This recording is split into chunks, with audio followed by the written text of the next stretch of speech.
I had a couple of friends of mine who went and got saved. And I mean, they were really saved. And I didn't like the idea they got saved because I felt like they left me there in their realm. And so I sent out a couple of spirits after them. And I said, you go there and you curse them. You destroy everything they're doing. Those spirits came back to me and they said, we can't touch them. I said, go back and put a curse on them. I command you, orders you to do so. And they came back to me again and said, we can't touch them, they're protected. So I asked for a projectile out of my own body, and I went to see the reason why I tell these spirits, and they come back. And I know I sent them to do other things, and they never had a problem. So I went to see for myself, and when I got there, I saw the two brothers who were walking around this particular place, and I saw these 7, almost 8-foot tall angels with swords was protecting them everywhere they went. And I said, wow, that's the reason why those spirits came back and couldn't do anything. These guys, because I'm way stronger than I have, these guys were protected. I mean, protected by giant angels. I'm curious. Why in the world did your mother stay with your father with these beatings? I mean, how bad did he beat her?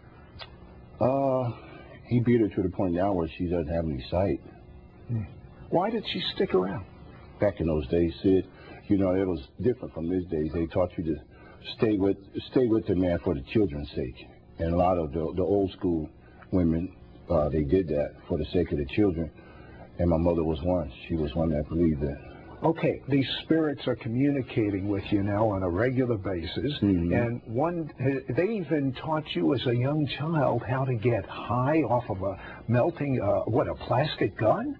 All kinds of stuff. I won't go into say what it is because, you know, in case somebody won't hear, but all kinds of different things. See, what happened, I wanted to shoot heroin, but my brothers, I used to watch them tie up and get ready and hit the main line and stuff like that, and I wanted to shoot that. I was only about 4 or 5 years old, and they said, you're too young, you can't shoot up right now. But I really wanted to, and they said, no, they pushed me out of the room. And so I heard this voice says, oh, you don't have to wait for them. I'll show you what to do to get high, this voice. And I could feel a presence right over my shoulder, and he showed me what to do. And so at 4 years old, I listened to this voice, this evil spirit, and I started what's called huffing. They call it huffing. Well, let's fast forward, though. Okay, so this voice teaches you how to get high as a kid, how to put this stuff together. You hear this voice again that tells you how to get super high. Super high, yeah. Tell me about that. Yeah, I was 15, just turned 15, and this voice said, you've never really been high. So why don't you get this real super high so you can brag and boast, you know, tell all your friends, all the drug people in the community, the neighborhood, in the hood, that you can hold your dope. And so he told me what to do. He told me to get the cocaine, the weed, the tools, there's some pills, these tools. 15? Yeah, 15. And this voice tells you to put all this stuff on. What were the pills? There's some pills that is so strong. You take one pill, you cut that in half, you cut that half in half, and it'll keep you high for 8 days. Just a half of the half. I took about 3 or 4 of those, smoked some weed, about $500 or $600 worth of cocaine all at one time, and plus some beer. And I hated beer, but I was at this bar, sitting there at the bar, and the guy said, "Were you going to drink or go home?" So the guy, I think it was a part of the enemy too, for this guy to know I was underage, and he still gave me the beer on top of everything else I've taken. And then I overdosed of drugs. Stopped my heart. It was just too much. Well, that's what the devil wanted to do. He wanted to kill him. Hello, Sid Roth here with Earthquake Kelly. Demons told this 15-year-old kid how to get high. Their intent was to kill him. He had 4 different drug combinations in large quantities, and he took it, and he passes out, and his buddies, what'd they do? Take you in a car, and what did they want to do with you? Just take me home. What happened? Well, on the way home, I died. And these group of spirits came out, the same ones that were talking to me, came out and grabbed me, snatched me out of my body, and was pulling me down. I mean, I was going down into a pit. And then when I got to this pit, they started tormenting me. It looked like they was coming from everywhere. They were in my mouth, they were in my eyes, they were hitting me with all kinds of things. They were yelling and telling me that I worked for them, and it was a trap and a setup, and you did all our bidding for us, and now you're in hell. And it was a horrible thing. And were you really in hell? I was in hell. Hell is a real place for sure. It's real. It is real. It's not made for us. It's designed and made for the devil and his angels. And that's where I wind up at. That overdose of drugs was a trick from the pits of hell. To get the drugs were a trick to set me up, to stop my heart, to get me lost for eternity. What did you see? Oh, I saw all kinds of horror, miserable. It's a lonely, miserable, ugly, stinky, sulfur-smelling, nasty, pitiful, horrible place that you can't even hardly describe it. Did you hear people say Oh, you anything? can hear all kinds of promises and people screaming and yells and sounds that's just torment 24 hours, 7 days a week of nothing but misery and torment. And I was down there amongst them with them and all that torment. But there was some hands of light came down inside of that place, in that pit that I was in, and grabbed me by my shoulders and started pulling me out of there.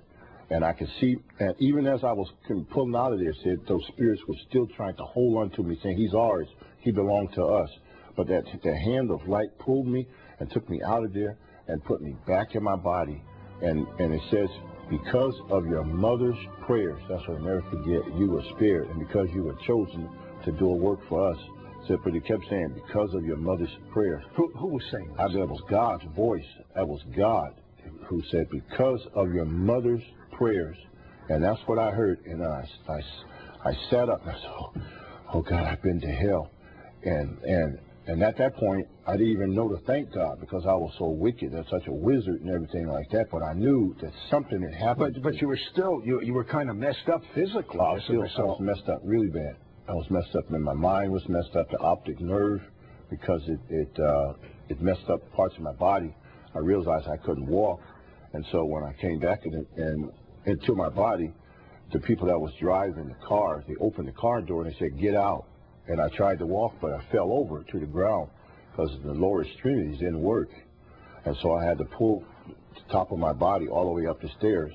Then I rang the doorbell, and one of my sisters came to the door, and us, being from that background, they know overdose because we had many people that die and overdose in and around us.